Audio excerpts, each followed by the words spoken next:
finish it off. Let's bring in Gil Luria, Senior Software Analyst with D.A. Davidson. Memorial Day also, Chris weekend, Rowland, Senior Analyst with Susquehanna. And our very own Steve Kovac. Welcome to all of you. Gil, you were one of the first analysts to say that Microsoft's investment in AI is a big deal. And what would you say to investors now? Have they missed the move? Get you into some other stuff later, but not in Microsoft. I'm gonna play all three of them. Microsoft has been preparing for this for a long time. As you put this in the context of other big technology waves, let's not forget That's 2 days ago, so I'm working a Saturday here right now, half day in the morning, picking rock, doing pallets. I just did 7 before it, and then I had some pretty good days in the mill. Burned a lot of rock, tapped the bottles, touched the bell. Been doing a couple of runs this weekend. So even Microsoft, Gil, you think is a name people could still look to position in. What are the others? Are they people just give up, you know, they just, that's, you know, they're going to be hurting because they don't run like that, they don't exercise like that, and I'd been out of shape for a little while. I smartened up and did a couple of pallets and stuff out front just to stretch out. Did me real good. Ate real good and slept real good out front. Put me right over the top. Detractions are going to come this year. And so, but there's some problems with it. Like I said, there's still the brain on Sawyer to do any kind of Sawyer torching, operate, and I got to get back into it, but it's already there. That could capitalize on this.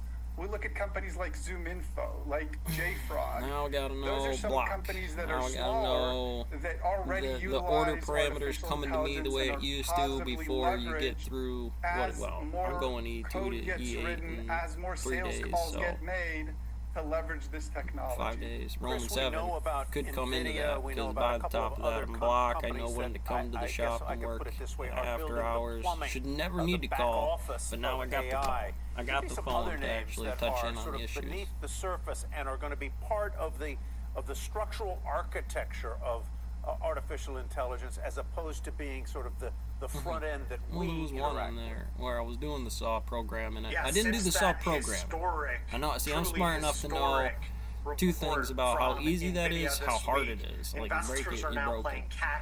But also that, you know, I make it look fast and easy, and I keep everything else off the radar in that very short window.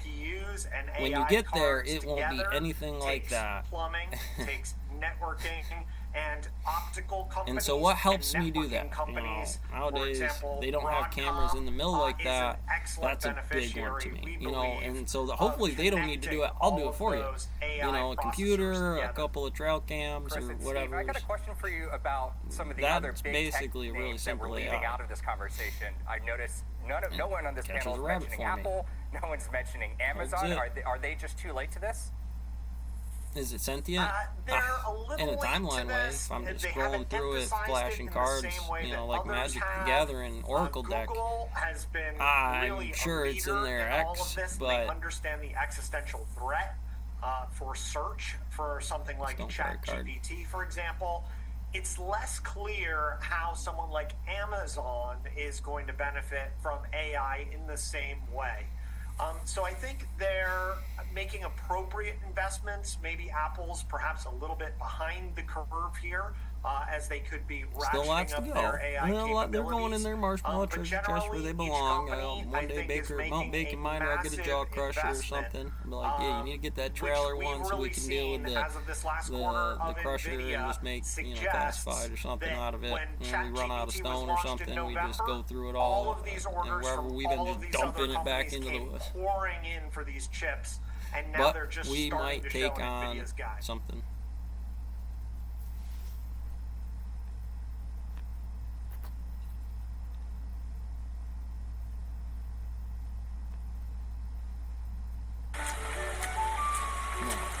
We do need to take on the rest of those. That's right, I forgot. On the end of the day review mission still. Luria, Senior Software Analyst with Messed that one up real good for the foundation. Where were we? Krishna Gupta is the chairman and CEO of Presto Automation. Welcome. You're here on set with us. You guys are a public company now, market cap just over $100 million. And maybe the most tangible way for a lot of people to relate to AI. Tell us the backstory. Great to be here today. And the backstory is quite simple. You know, at the end of the day, that's certainly a possibility. It can make it its own unit on side of what Rivian Model T to the EV car over here. Actionable applications of enterprise AI, and then enter generative voice and generative AI. So that it's definitely fight the taper so situation. We think we've sort of stumbled upon this Which of those things are the most important to do in the 90s, and the market being ready with labor costs going up and people realizing like, wow, we should be doing this. I'm getting calls from restaurants, those are the good CEOs, ones for the from franchise operators, from board members, being like, how can we get this into our system now?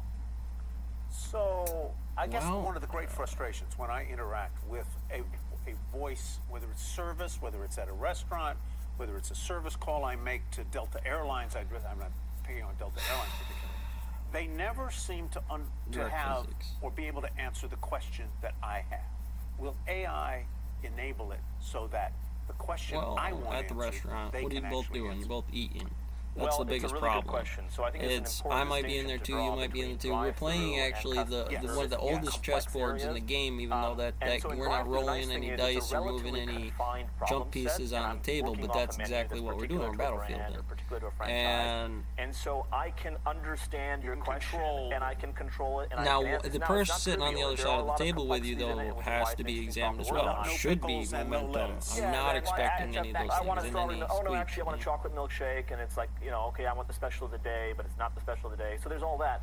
Now, the interesting thing is, you're talking about Delta Airlines. It's still an accelerating to answer your question and make you a satisfied customer for Delta Airlines, read technique or a hypnotist, a certain amount of emotional a mathematician a little bit. Which the drive-through doesn't necessarily I cannot sit but I was actually those sitting down with the CEO of a big customer, or big potential customer yesterday. There, because man, I don't know, it sounds weird. You're late to the thing, it's slow. I'm just driving up, but the machine in the inside shouldn't be so ground down because it's based in every single order taker be emotionally intelligent and cognitive and accurate. And so you use that as an inverted spring. It's inverted square law. Let me just offer the observation that both offers you a viable sort of business if people want to tie up with you, and you're actually able to increase revenue at some of these partners, for instance, by upselling people on the drive-through. So as we think through the implications, you know, I think yours is one of the most tangible. That's right. No, the upsell engine is supremely important to the ROI for the customers. The labor savings are nice. Here, we definitely call a Mason robot. I do. There will be a time when I'm definitely going to call somebody a Mason robot or something. Yeah, Krishna, off to the races. Thanks for joining us today. Thank you, guys. Hold the pick.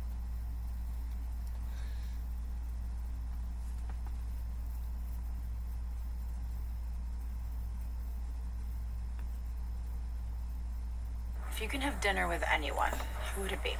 A great actor, someone that is critically acclaimed, been in the game over 20 years.